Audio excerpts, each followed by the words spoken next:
Good morning, class. Good morning, Miss. And how are you doing this morning? Fine, thank you. That's nice. So, I'm fine. So, today's lesson will be based on flowering plants. Remember I told you about flowering plants last week? Yes, we will be looking at flowering plants. But before we get into today's lesson, I would like you guys to tell me what is the definition for the term flowering plants. Who wants to tell the class what are flowering plants? One brave person. Yes, my dear.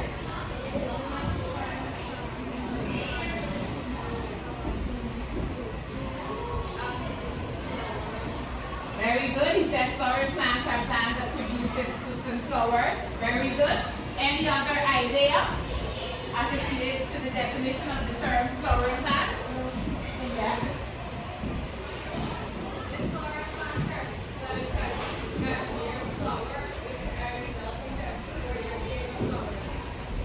Very good. Any other idea? Any other idea for flowering plants, students? No more ideas? Stand.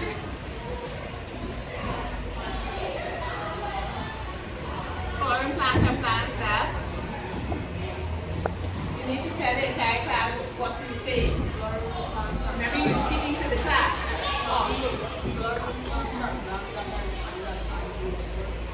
And what are angiosperms?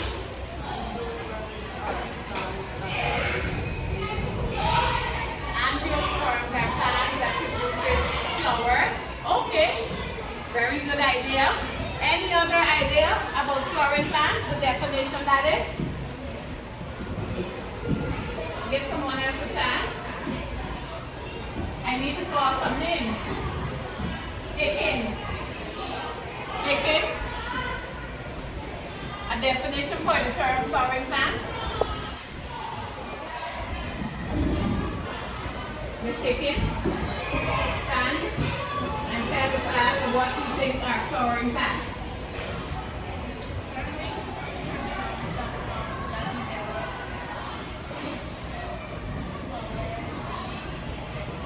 Very good. So, all the ideas that you would have gotten from your colleagues are correct. And I'm now going to tell you what are flowering plants.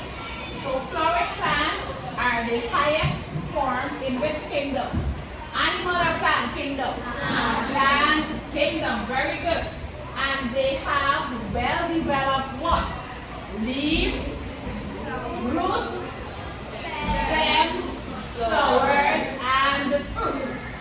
So flowering plants are the highest form in the plant kingdom, and it has well-developed fruits, flowers, leaves, stem, and fruits. So those are the 5 main parts of the flowering plant. And if you can look at what at your samples of plants, are you noticing the root? It's in the soil. Yours there. Are you noticing the stem?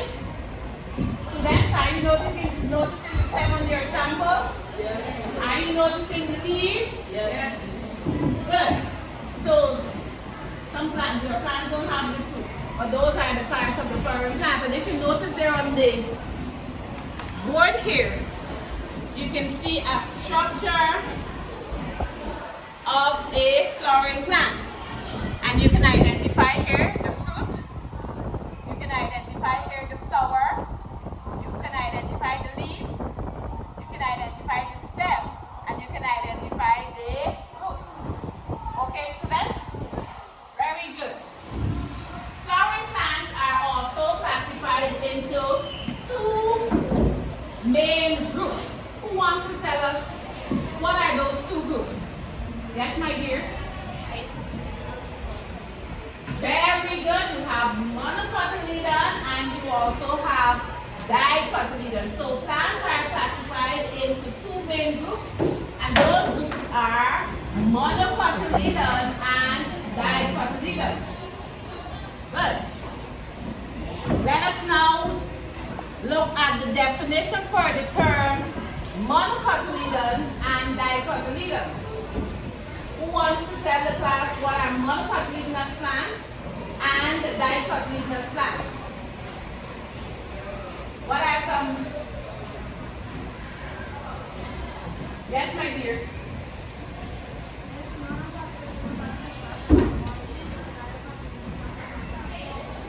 Very good. Monocotyledonous plants are plants that have one seed leaf, and dicotyledonous plants are plants that have two seed leaves.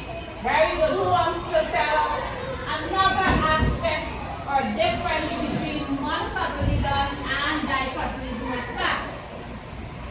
Yes, my dear.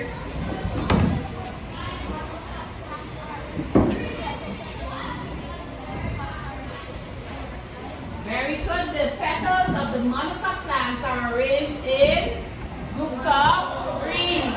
And for the dicot plant, the petals are arranged in groups of 4 and 5. Good. Tell me something about the root for the monocot plant and the dicot plant. Somebody that didn't say anything for the morning. Yes, my dear.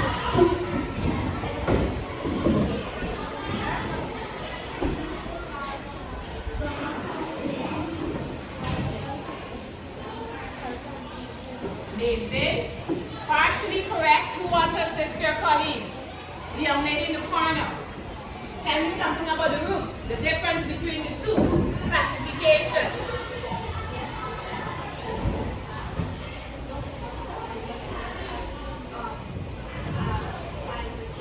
Fibrous root system, very good.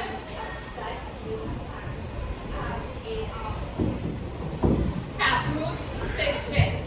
Very good, thank you so much. So monocot plant has a fibrous root system and dicot plant taproot system. Who wants to tell us about the leaves of the monocot and dicot plant? Yes, my dear. Very good. The monocotyledonous plants have a parallel vein, or what you call straight vein leaves, and the dicot have net vein leaves. Very good. Right, students? Good. Tell me something of which part you missed. Did you miss any part?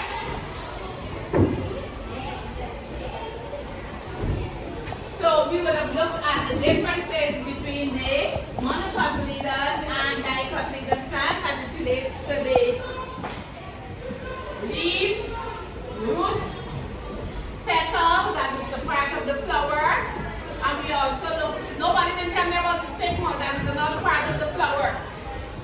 The stigma of the monocot plant is feathery or sticky, students? It is feathery, very good. And the stigma of the dicot plant is sticky. Also, we forget to mention one thing. The petals of the monocot plants are pale in color. And the petals for the dicot plant is brightly colored. Right? And remember, the petal is a part of the, which part of the plant? It's part of the flower. Very good. So we focus on the petal, the stigma.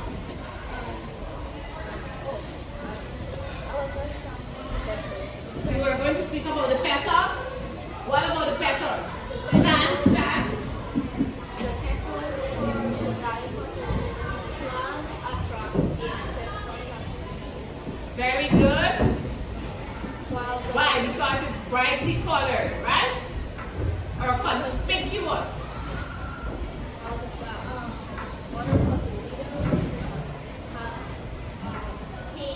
It's pale in color, so it would not attract the insects. And it has no scent. Very good idea. Alright, we will now move on to the first aspect of flowering plants. So we will look at the root system. So flowering plants is divided into two systems, right? And those systems are, we have the root system and we also have the shoot system. So what I want us to do now is to read the information here on the whiteboard. So let's read. At the count of 3, let's begin. 1, 2, 3.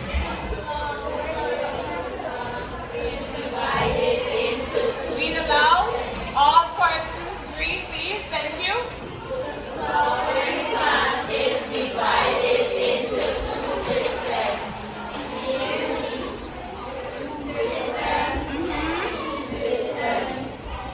Parts of the plant's body.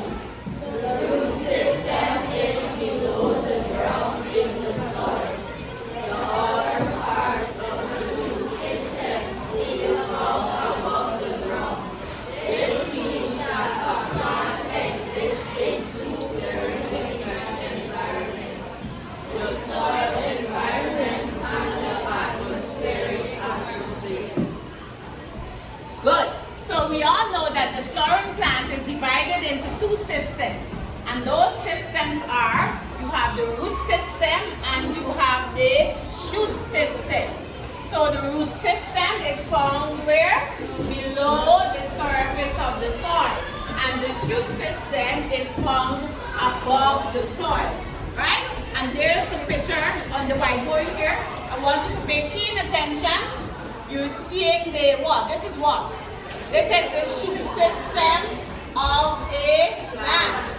And if you notice there, it has parts, including the root system. Right? It has the primary root, the secondary root, and for the shoot system, you're seeing where the flowers are, where the fruits are, the stem, and the leaves, along with the bud. So these parts are parts of the shoot system. Right? The part below the ground is the root system. Very good. So let's move on. I want us to look at the root system. So we have here on the chalkboard.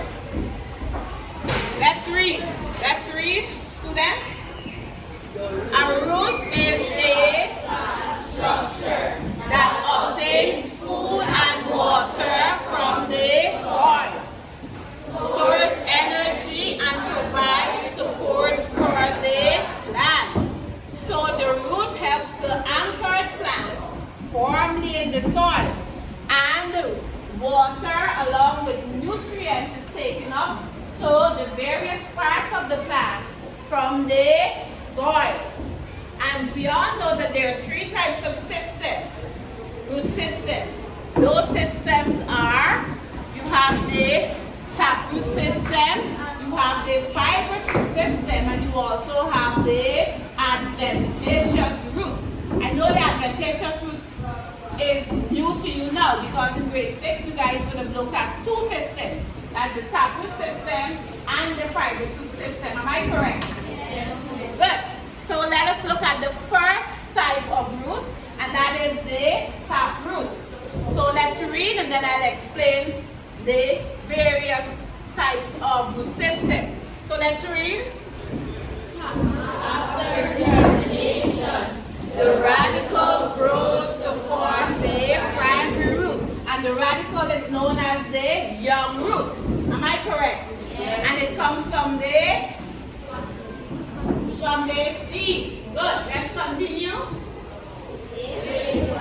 If the primary root continues to grow, it forms what is called the good. It produces lateral branches that are known as secondary roots, which turns into tertiary roots. For example, you have tomato, mango, pear, guava. You also have carrot and citrus. Right? Citrus are lemon, lime, oranges, grapefruit. Very good. Thank you. So the taproot grows into the primary root, and it comes from the radical, which is also known as the young root. And as the roots grow, it turns into the what? Secondary root, and as it continues to grow and mature, it eventually develops tertiary roots. And the examples are listed on the board. Right, students?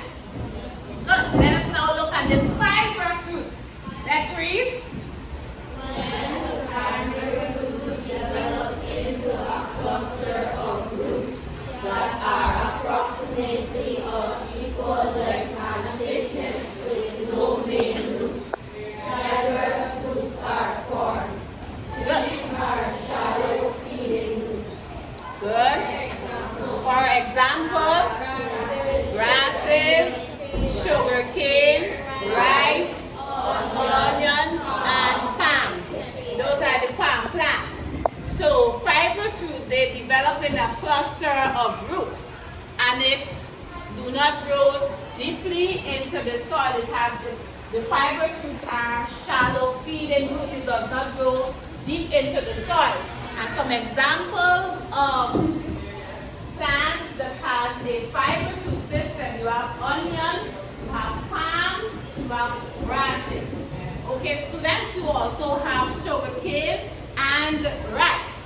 Let us now look at the adventitious root. Let's read. Roots sometimes develop from the roots sometimes develop from the node on the stem. From branches trailing on the rock, or from leaves that make the leaf of life. For example, sugarcane, bamboo, and the leaf of life. So adventitious roots are developed from the nodes. And nodes are found on the stem. It is a ball-like structure or a round structure. And I can take you back to the picture where we can see the node. Let me take you back to the picture for you to identify the node.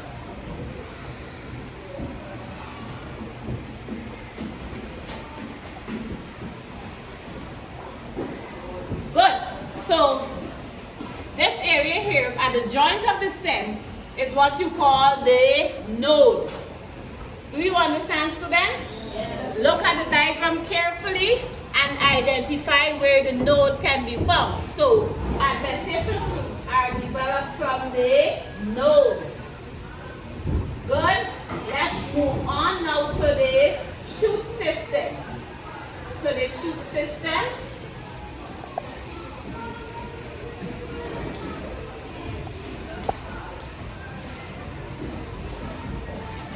Sorry, let's go to the functions of the root. Let's read. Let's look at the functions of the root. Sorry. All roots have some primary functions that they carry out. These are as follows. Anchorage. Good. They act as an Anchor. Holding the plant firmly in the soil. so that it does not fall over or get blown down by the wind. Very good. So the root helps to anchor the plants firmly in the soil. What else the root does, students? Let's continue reading. It helps to absorb water from the soil. It also helps to absorb nutrients also from the soil, and those nutrients are taken up into the various parts of the plant. So let's go. Let's read. Absorption of water from the soil through root area. Just water is taken in by osmosis. After Water passes through the stem and leaves. There it is lost to the air by evaporation. Let's now look at absorption of nutrients. Plants feed by taking in inorganic salts. These are substances from the soil that dissolve into and are taken in with water. So the nutrients that the plant can get from the soil are, you have nitrogen, you have phosphorus, you have potassium, you have calcium, you have manganese, you have magnesium, and those are some examples of nutrients that the plants can get, right? From whether organic manures or inorganic manures. Okay, students? Yes. Good. So, let's continue.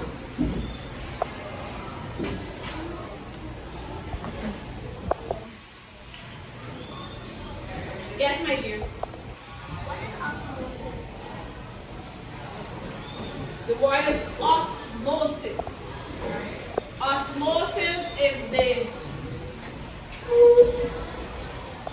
Stand. My word is falling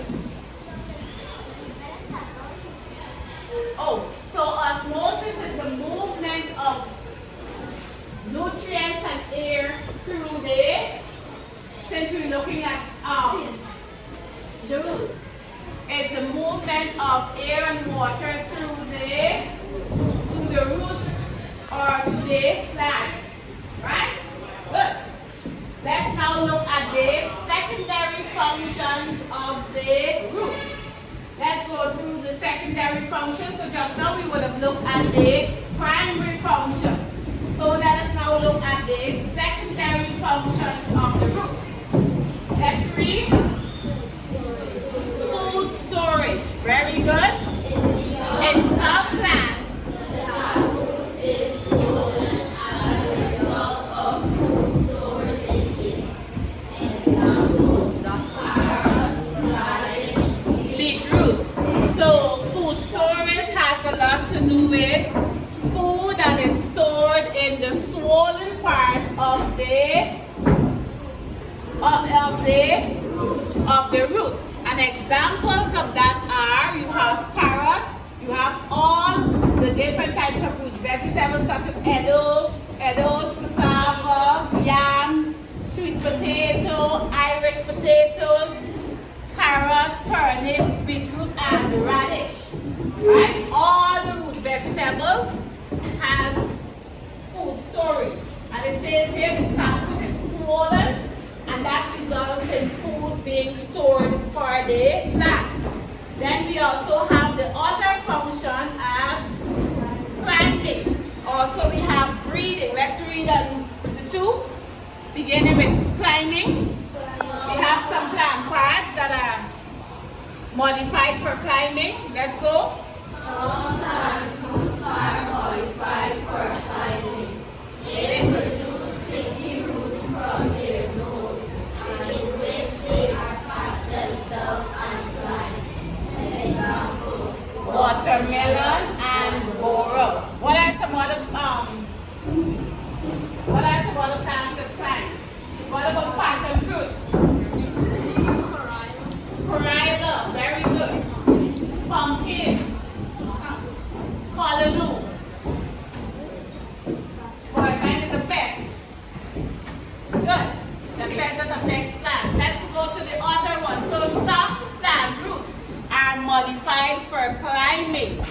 Okay, students, so they climb from which part of the plant? From their nodes. Okay, students? Good. Let's look at the other one, breeding. Breeding. plants like wild mangroves send roots through the mud or water into the air. These allow oxygen to reach the part of the root below the surface. Good. And where can we find mangrove plants, students? On the seawall area or along the Atlantic Ocean. Even on the banks of the river, we can find mangrove trees. And mangrove trees help slow what? It helps to hold the soil together, thus preventing erosion. Very good. So mangroves are used for breeding, and it goes through the mud. There are some mangrove plants by the Deborah Arbor Bridge too. That's on the bank of the river. Very good.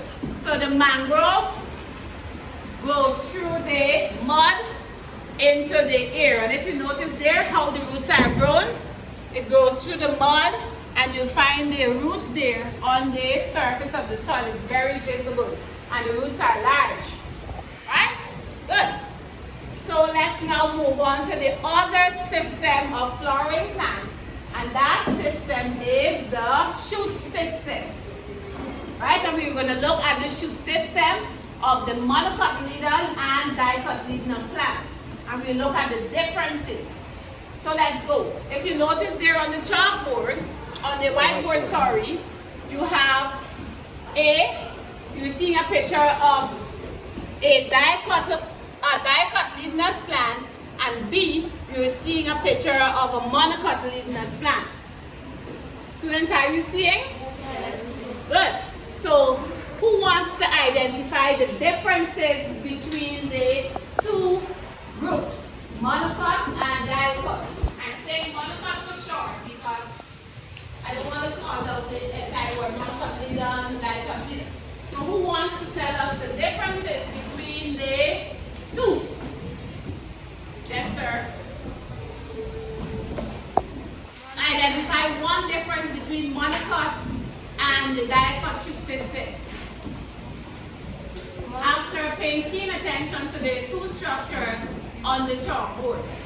Whiteboard. Speak aloud so the entire class can hear you. Plants are straight leaves. Very good. While the dicotyledon plants has net leaves. Very good. And do you want to give me an example of a monocotyledon and dicotyledon plant? All right, let's give somebody else a chance. Thank you so much. Who wants to give me an example of a plant that is classified under monocotyledon and dicotyledon? Yes, my dear. Mango is dicotyledon and corn is a monocot plant. Very good. Who wants to identify another difference in the two systems, the two shoot systems on the chalkboard? Who wants to identify? Somebody that doesn't say anything for the morning. Yes, my dear. The roots are different. Very good.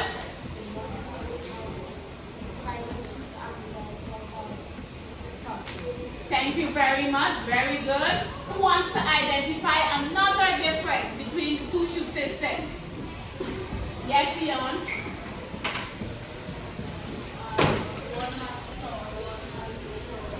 Very good. That's what you're seeing there. Very good. Who wants to identify another difference?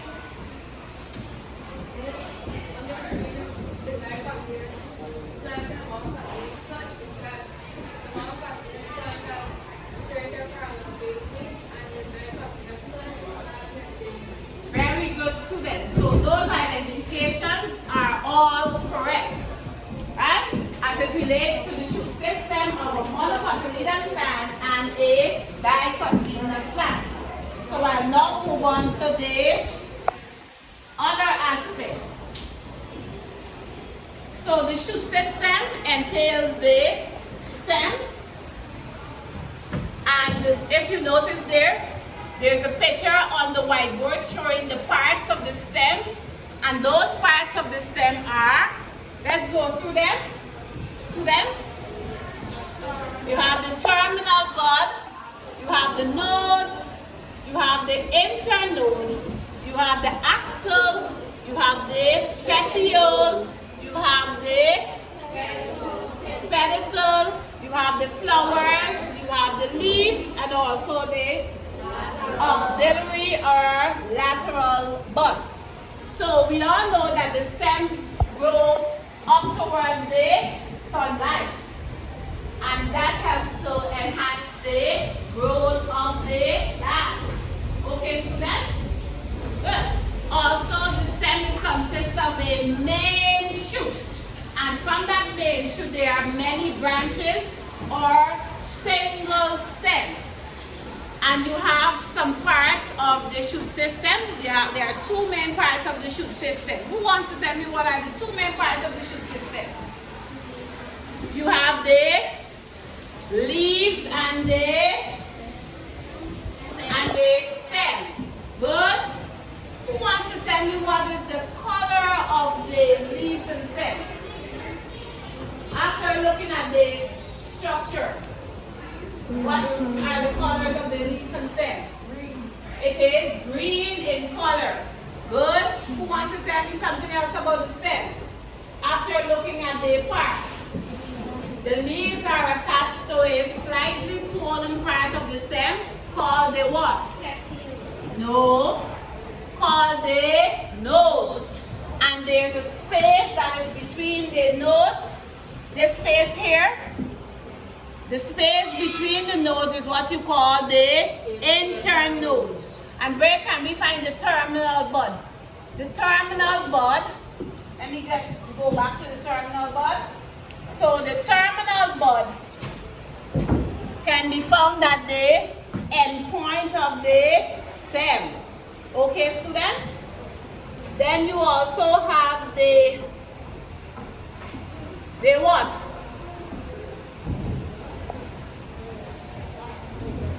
The axle.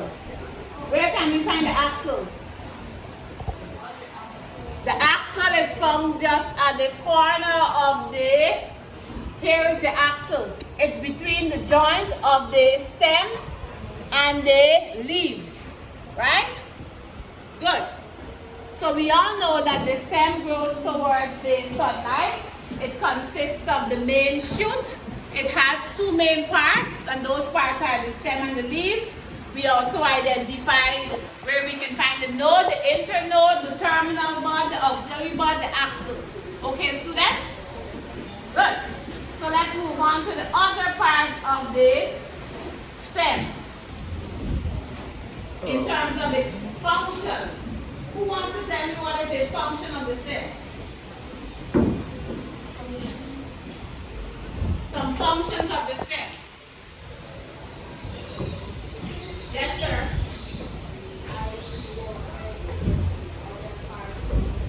It carries what?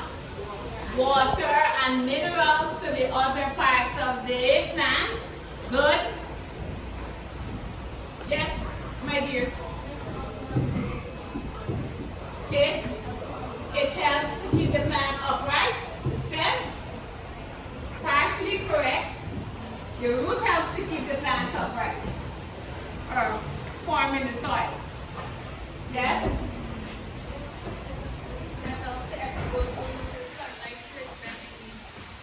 The root helps to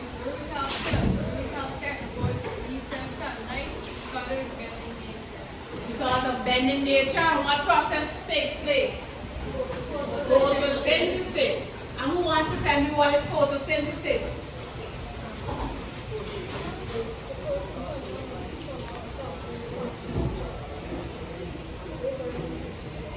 Very good. So some functions of the stem are, we're looking at the primary functions of the stem. It helps to connect the root system to the stem, leaves, flowers, and the fruit. It also helps to support all the leaves, buds, flowers, and the branches. It also helps to display the leaves in order for the leaves to obtain its maximum amount of sunlight in order for the plant process photosynthesis to take place. It also helps to transport water and the nutrients from the root to the leaves. Then it also helps to transport food, right, to the other parts of the plant. And we also have the secondary functions of the leaf, of the stem, sorry. And one of that function is storage of food. And like I said just now, some parts of the plant stores food. For example, you have the what? The roots helps to store food, but in this case we're looking at the stem. So some plants that the stem stores food. You have sugar cane. What else you have? Ginger. You have ginger. Very good. What are some other? Asparagus. Good. Any other? Good. You have what? Beetroot is a root. No, that's the root. You also have Irish potatoes. Good. So another secondary function is photosynthesis. And photosynthesis is when food is stored for the plant. Right? And an example of the plant is cactus, because it stores food in the stem. Okay, students? So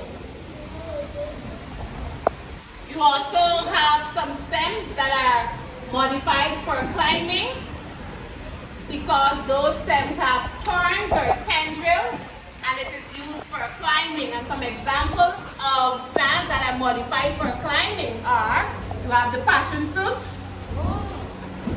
you have peas, and you also have this ornamental plant known as bougainvillea. The thorns are something looking like spikes that bores you, right? Bores you from the touch. So you have plants that are modified for climbing stems. So this has brought us to the end of our lesson on flowering plants. And we would have looked at the definition of the term flowering plant. We would have looked at the classification of flowering plants. We looked at the difference between monocotyledon and dicotyledon plants. We also looked at the first, we also identified the parts of the flowering plants, the 5 main parts of the flowering plant. And we would have also discussed the shoot system and the root system. So next class we will be looking at the flower and the fruit. Okay, students? So let's recap today's lesson on the topic flowering plants. Who wants to tell the class a definition of the term flowering plant? A definition? Yes, Hicken. Flowering plants are plants that have well-developed stems, leaves, fruits, and Good. Any other? Nobody didn't mention anything about the kingdom. Yes, my dear. Flowering plants. flowering plants are plants who are well developed for enduring making like fruits, going through the process of photosynthesis and they are on the highest form. They are the highest form in the plant kingdom. Very good. Who wants to identify the main parts of the flowering plant? The 5 parts of the plant. One person. Yes, my dear.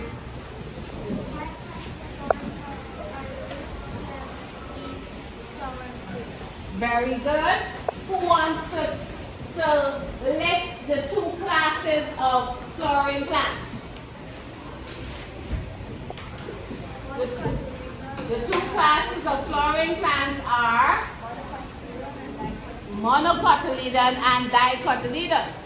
Who wants to list one difference between monocotyledon and dicotyledon plants? One difference, right?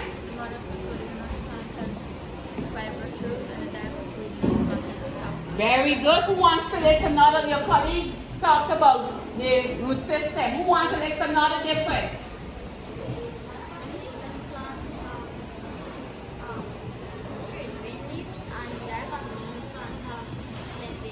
Very good. Who wants to list another difference? Somebody look at root, leaf.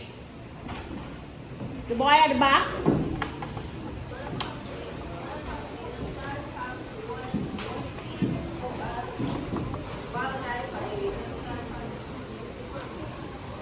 Two seed leaves. Very good. Who wants to list another difference between monocot and dicot plant?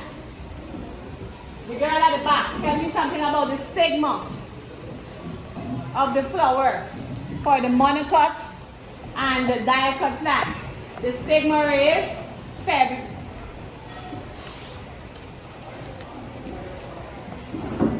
The monocot plant, the stigma is feathery. Very good. And the dicot plant, the stigma is sticky. Very good. Good. Who wants to tell me about the color of the petal? Yes, my dear.